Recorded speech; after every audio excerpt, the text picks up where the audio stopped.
a graça de nosso Senhor e Salvador Jesus Cristo seja sobre cada um de nossos ouvintes. É um imenso prazer, uma alegria em nossos corações estar chegando no seu lar mais uma vez para vos levar a palavra de Deus, esta palavra viva, esta palavra que nos dá esperança, nos dá segurança. Como disse Jesus, os céus e a terra passarão, mas as minhas palavras não hão de passar.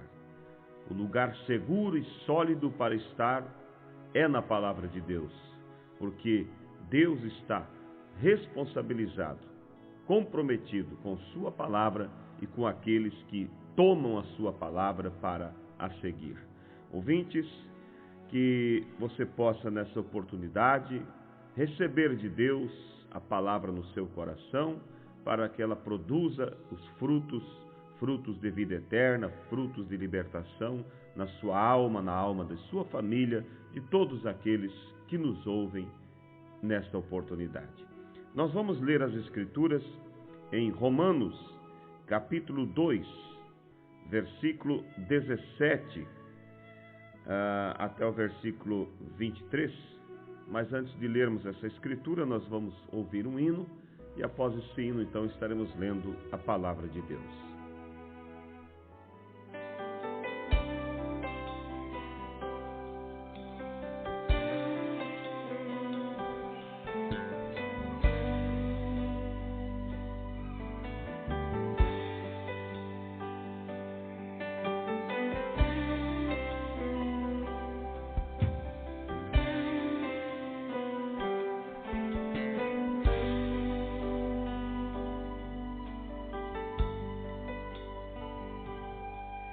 Se você quer ver acontecer um milagre aqui nesse lugar, o segredo para Deus responder, juntos nós devemos adorar. O segredo para descer o céu é Deus ver em nós a união, em uma só voz glorificar. Com você eu quero concordar. Eu dependo de você, irmão. Juntos nós dependemos de Deus. Vamos levantar as nossas mãos e do alto vai descer um céu. Dependemos de Deus. Eu dependo dele, você depende dele. A unção é dele, é só glorificar. O louvor é dele, a honra é pra ele. A glória é só dele, ninguém pode roubar. Deus é poderoso, ele é Deus forte, é Deus milagroso, já venceu a morte. Quando ordena a bênção, quando determina, milagres acontecem, ninguém passa por cima. Deus ordena a cura e derrama unção, e a sua vitória põe em suas mãos. Vamos adorar, vamos glorificar, exalte ao Senhor, Deus está nesse lugar.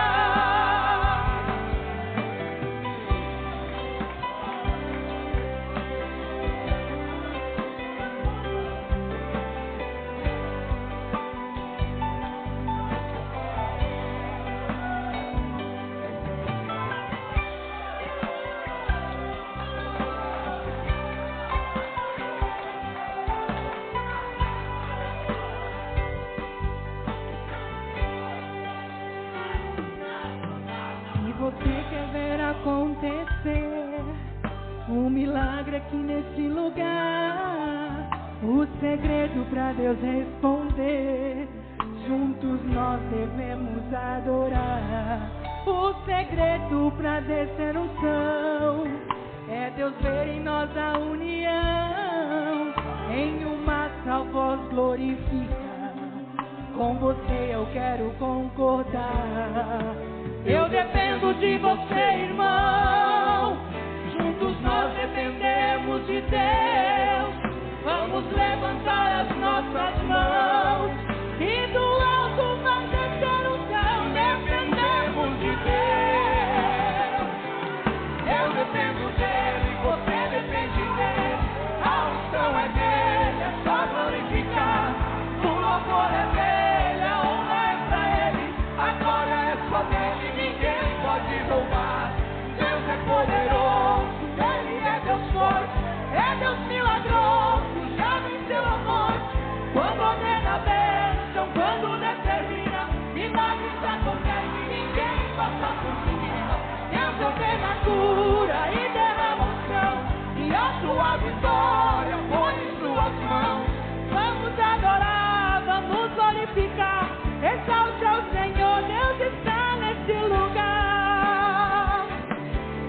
dependo dele, você depende dele. A unção é dele, é só glorificar. O louvor é dele, a honra é pra ele. A glória é só dele, ninguém pode roubar. Deus é poderoso, ele é Deus forte. É Deus milagroso, já venceu a morte. Quando ordena a bênção, quando determina, milagres acontecem, ninguém passa por cima. Deus opera a cura e derrama o sangue, e a sua vitória põe em suas mãos. Vamos adorar, vamos glorificar, exalte ao Senhor, Deus está nesse lugar. É só dele o louvor, vamos glorificar.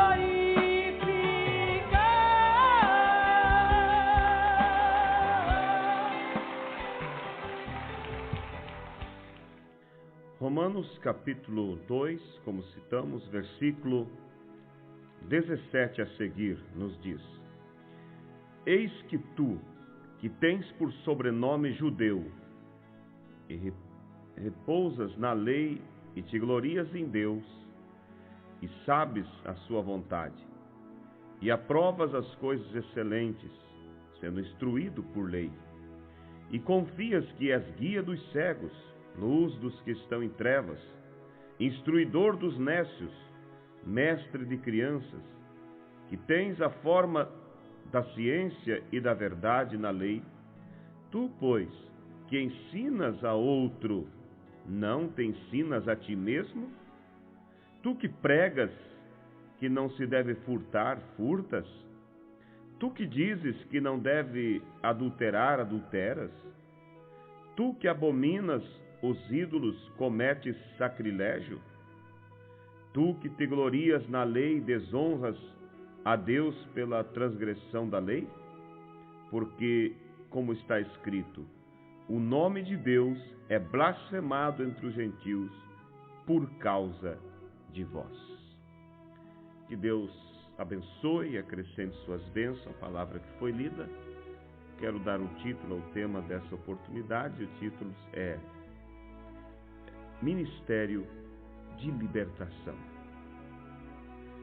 Amados, nós sabemos que Deus trabalha e Ele colocou ministérios para servir a igreja, para o aperfeiçoamento da sua noiva. Agora, cada ministério que Deus determinou, Ele coloca sobre homens, homens ungidos, homens separados, para desenvolver aquele ministério e trazer para o povo a palavra de Deus, levar ao povo ao crescimento na fé, levar o povo a um posicionamento pela verdade. Muito embora, ouvintes, nos dias que estamos vivendo atualmente, muitos têm sujado o nome de ministro da palavra, o nome de pastor tem sido jogado ao vento como qualquer coisa, por causa do testemunho de muitos que se dizem ser pastores, evangelistas, obreiros da palavra, mas que, infelizmente, não vivem aquilo que eles pregam. E isso traz mancha para o evangelho. Outros se aproveitam desse título para até mesmo lucrar financeiramente, se aproveitam desse título para tirar vantagem no meio das pessoas, do povo cristão. E essas coisas são ventiladas, e um fala para o outro, e a notícia comenta, e aí uma mancha acaba vindo sobre o cristianismo. E é onde muitas pessoas perdem a confiança na palavra por causa disso. Mas, ouvintes, Todos nós sabemos que sempre existe, como diz o ditado, os dois lados da moeda. Sempre existiu, sempre existe e sempre existirá. Se existe falso pregador, existe também verdadeiro pregador. Se existe aqueles que desonram o nome do Evangelho, que trazem vergonha para a palavra, existe aqueles que são sinceros, fiéis à palavra, que doam suas próprias vidas em prol do Evangelho e que têm, sim, um único objetivo: levar as almas a um comprometimento com a palavra. Veja vocês como que os apóstolos amaram tanto o povo, dedicaram-se pelo povo. Podemos ver Moisés, profeta Moisés, liderando, pastoreando aquele povo no deserto. E o povo era rebelde, o povo pecava, o povo blasfemava. E Deus se cansou do povo a tal ponto que Deus disse a Moisés: saia de entre o povo, eu vou destruir todos, eu já estou cansado disso. Eu vou levantar uma nova geração que honre, que respeite o meu nome. Em outras palavras, ele dizendo isso. Mas Moisés não estava interessado em fama. Moisés não estava interessado em dinheiro. Moisés estava interessado na alma daquelas pessoas. Por isso Moisés disse: Deus, se é para destruir eles, mata eu primeiro. Tira eu, Senhor. Ele se colocou na brecha, porque ele tinha sentimento de um verdadeiro pastor. E Jesus Cristo disse que o bom pastor, ele dá vida pelas suas ovelhas. Então, um pastor que tem realmente um chamado de Deus, que tem realmente uma inspiração, que vive o que prega, ele está preocupado em trazer as almas a uma obediência a essa palavra. Mas aquele que somente quer fama, quer dinheiro, quer ser destacado, ele não se preocupa. Ele vai procurar dizer aquilo que agrada ao povo. Sim, mesmo que aquilo fira as Escrituras, mas se agrada ao povo, o que ele quer? É ter a popularidade diante do povo. Ele não vai ensinar as irmãs como se vestirem, como ensina a Bíblia. Ele não vai ensinar os homens a terem vidas santas, porque corrigir o pecado, isso entristece o povo. Paulo disse que a correção, no momento, ela não é boa, mas que depois ela traz frutos. Então veja, um pregador que não tem compromisso com as Escrituras, que não tem compromisso com a alma das pessoas, ele se torna um pregador popular.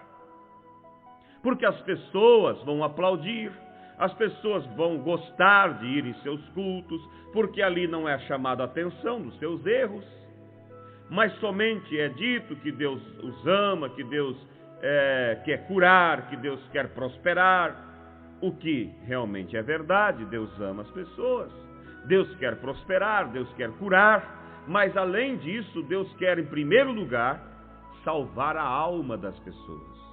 E a salvação da alma só é possível através de um rendimento à palavra, uma obediência à palavra. Então o tema dessa oportunidade é o ministério de libertação. Um pastor, um homem de Deus, ele tem o ministério de libertar. Mas veja vocês que uma pessoa só pode libertar alguém se primeiro ela está liberta. Como pode um preso libertar outros presos? Quando Deus chamou Moisés para que fosse libertar Israel lá do Egito, primeiro Deus teve que libertar Moisés, libertar daqueles pensamentos próprios, libertar daquele orgulho, libertar de suas ideias naturais, humanas, e trazer ele para o campo da espiritualidade em Deus, para uma rendição completa a Deus. Quando Deus fez isso, quando Moisés se tornou livre dos seus fardos, ele pôde então ir e pregar uma mensagem de libertação para Israel, chamar Israel para Deus, para um compromisso com Deus, e tirá-los do Egito, tirá-los do jugo da escravidão. Assim também, como pode um pastor, um pregador que ainda não é liberto, que nem mesmo nasceu de novo, porque a Bíblia diz que para ver o reino de Deus, temos que primeiramente nascer de novo. Como pode um pregador que não teve o novo nascimento tentar levar as pessoas a nascer de novo? A morrer para o mundo e nascer para uma vida cristã através da natureza de Cristo?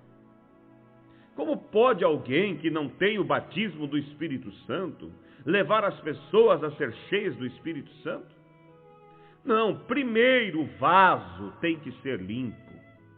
Primeiro o vaso que vai ser usado tem que ser transformado para que possa ser então enchido com o poder de Deus para levar as pessoas a também ter o poder de Deus.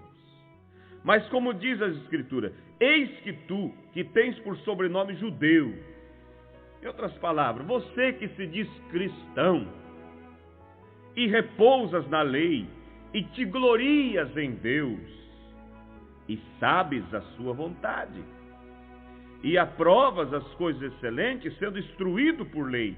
Quer dizer, você que conhece a palavra, e confias que és guia dos cegos, luz dos que estão em trevas. Quer dizer, você se chama cristão, você tem provado as boas coisas, você é instruído na palavra, na lei, e você confia, você acha que é um guia dos cegos, luz dos que estão em trevas, instruidor dos nécios, mestre das crianças, que tens a forma da ciência e da verdade e da lei. Quer dizer, você julga que tem tudo isso. Tu, pois, que ensinas a outros e não te ensinas a ti mesmo. Tu que pregas que não se deve furtar, furtas. Tu que dizes que não se deve adulterar, adulteras? Tu que abominas os ídolos, cometes sacrilégios? Tu que te glorias na lei, desonras a Deus pela transgressão da lei. Veja só. A pessoa se gloria na lei. Ela diz, eu creio na palavra de Deus. Eu sou um defensor da palavra de Deus. Mas ao mesmo tempo desonra a palavra de Deus com sua vida contrária às Escrituras. Veja, porque como está escrito, o nome de Deus é blasfemado entre os gentios por causa de vós. Então, ouvintes, maior juízo, diz a Bíblia, maior juízo terá aqueles que são mestres. Aqueles que estão diante do povo, ensinando.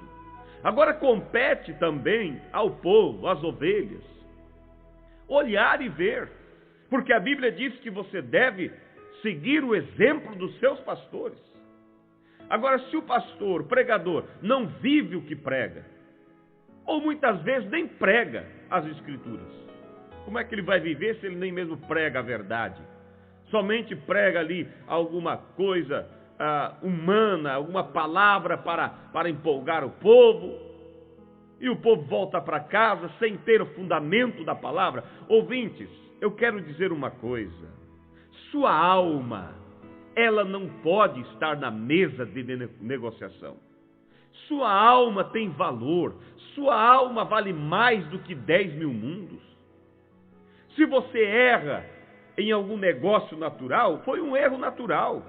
Amanhã ou depois você pode reconquistar aquilo e retribuir o prejuízo que você teve. Mas se você erra na questão espiritual, ouvintes, não haverá uma segunda chance. Porque depois que partiu desta vida, não há como voltar e acertar. E nem como colocar a culpa e dizer, mas Deus foi o pastor que me ensinou errado.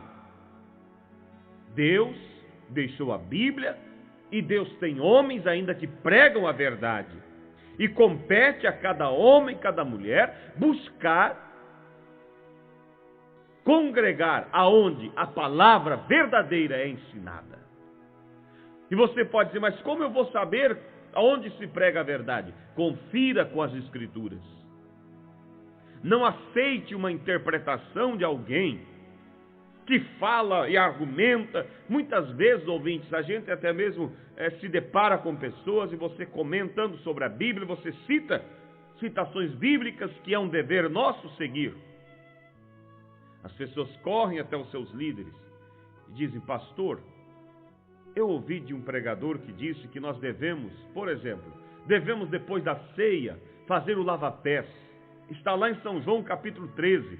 Jesus colocou água na bacia, lavou os pés dos discípulos e disse, como eu fiz, façam vocês também, porque eu vos dei o exemplo para que vocês façam também. Aí eles levam esse assunto, pastor, assim, eu ouvi um pregador falar, ele leu na Bíblia, que devemos fazer o lava-pés. Aquele pregador simplesmente se encosta em sua cadeira e dá uma olhada altiva como alguém que sabe tudo e diz, não, meu querido irmão, não precisamos fazer isso. Isso Jesus somente fez naquele tempo para dizer que ele era humilde, mas não é necessário hoje. E as pessoas dizem, sim, sim, pastor, obrigado. Aceitam a interpretação de um homem e deixam o que a Bíblia diz. Desde quando? Aonde é que a Bíblia diz que aquilo só foi feito para provar a humildade de Jesus e que hoje não precisa ser feito mais? Está muito claro, Jesus disse, como eu fiz, façam vocês também. Então, a noiva de Cristo, ela está vestida com a palavra. A noiva de Cristo, ela tem um compromisso com a palavra, ouvintes. Jesus vem buscar um povo especial, zeloso e de boas obras. E um verdadeiro pastor, ele, primeiro, aplica para si a palavra, para depois aplicar para o povo. Então veja, ouvintes, um homem que vai conduzir um povo, libertar um povo do pecado, primeiro esse homem tem que ser liberto. Não é como diz o ditado, faça o que eu digo e não faça o que eu faço. Não, nisso jamais se aplica. Como pode um pastor dizer, faça o que eu digo, mas não faça o que eu faço? Primeiro ele tem que dar exemplo. Um pregador jamais poderia subir num púlpito para pregar se primeiro ele não tiver uma experiência na sarça ardente, uma experiência com Deus, o batismo do Espírito Santo. A partir do momento que ele tem essa experiência, que a vida dele é transformada, ele pode então chegar diante das pessoas e dizer, meus irmãos, o caminho para o céu é por aqui. Por quê? Porque ele conheceu, ele teve uma experiência. Agora, o que acontece hoje? Envio algumas pessoas para um seminário, e ali então eles enchem a cabeça de teologias, e saem dali e dizem, agora eu sou um pregador. Deus nunca mandou Pedro, Tiago, João, nenhum dos seus discípulos a um seminário. Deus mandou eles, sabe para onde? Para o cenáculo. E disse, fiquem ali até que do alto sejais revestidos do poder. Esse é o lugar que um pregador deve ir. É buscar a Deus de joelho em oração, até que sua vida seja transformada, até que sua vida seja cheia do Espírito Santo. Aí ele pode então levar esse poder para as pessoas. Ao contrário disso, esse pregador somente vai encher a cabeça das pessoas de teologias e as pessoas estarão despreparadas para o arrebatamento. Por isso, ouvintes, que as pessoas, o mundo hoje, está indo de mal a pior. Você não adianta culpar esse lado, aquele, e culpar o diabo e tudo mais. Claro que o diabo tem culpa, ele está por trás de tudo, mas você tem que ver uma coisa. A razão do mundo está indo de mal a pior, a imoralidade tomando controle, as pessoas provocando a verdade, é porque os púlpitos estão fracos. Não há pregadores que tenham pulso e coragem de condenar o pecado. E por eles não prepararem as pessoas, desde crianças deveriam preparar as crianças a ter um compromisso com a verdade. Por não prepararem, as pessoas vão indo e simplesmente vão se inclinando para as coisas do mundo. O mundanismo vai entrando na igreja, as modas vai entrando na igreja, a doutrina vai deixando-se de lado, e querem entrar no céu com esse mundo de pecado carregado, fardo de pecado. Quando Jesus disse: vinde a mim todos que estáis cansados e oprimidos, e eu vos aliviarei. O Evangelho te alivia, o Evangelho tira o fardo do pecado. Ouvintes, que Deus te abençoe, que você possa realmente dar crédito a isso que estamos falando, parar, analisar, refletir, saber que você tem uma alma e que você necessita ter ela limpa, pura, preparada para o arrebatamento, mas que você precisa de um pastor, porque você não pode se pastorear a si mesmo, mas você tem que buscar um pastor que esteja comprometido com a verdade, que ensine a você a fé apostólica, o batismo apostólico, a doutrina apostólica, os princípios da igreja primitiva, porque Jesus vai vir para buscar uma noiva que está vestida exatamente igual à noiva primitiva, a noiva lá do princípio. Ele não vai buscar uma igreja moderna que misturou a fé com a política, misturou a fé com as modas, misturou a fé com o mundanismo. Não, ele diz que vem buscar um povo especial, zeloso e de boas obras. Agora você não pode dizer assim: ah, mas eu não tenho culpa, porque se os pastores ensinam que não deve mentir e mente, ensinam que não deve adulterar e adultera, o que vai esperar de mim então? Ouvintes, você tem responsabilidade pela sua alma para correr e buscar alguém que realmente viva aquilo que pregue, para que você possa confiar naquele ministério e seguir a palavra de Deus, para que você esteja no lugar certo quando o arrebatamento acontecer. E se com sinceridade você buscar isso, Deus te dará, Deus te conduzirá, ouvintes, porque Deus está pronto a estender a mão a todos aqueles que o buscarem. Ele disse: de forma alguma lançarei fora aqueles que a mim vierem. Então, ouvintes, que Deus te abençoe, e eu encerro essa programação dizendo: tua alma tem valor, não deixe sua alma na mão de qualquer um, mas busque confiança, busque um lugar seguro para descansar e para estar em paz para a vinda de Cristo, porque a qualquer momento Ele vem, pois os sinais nos mostram que Cristo vem, que a vinda dele se aproxima dia após dia. Deus te abençoe, que a graça de nosso Senhor e Salvador Jesus Cristo seja sobre cada um de nossos ouvintes. Amém.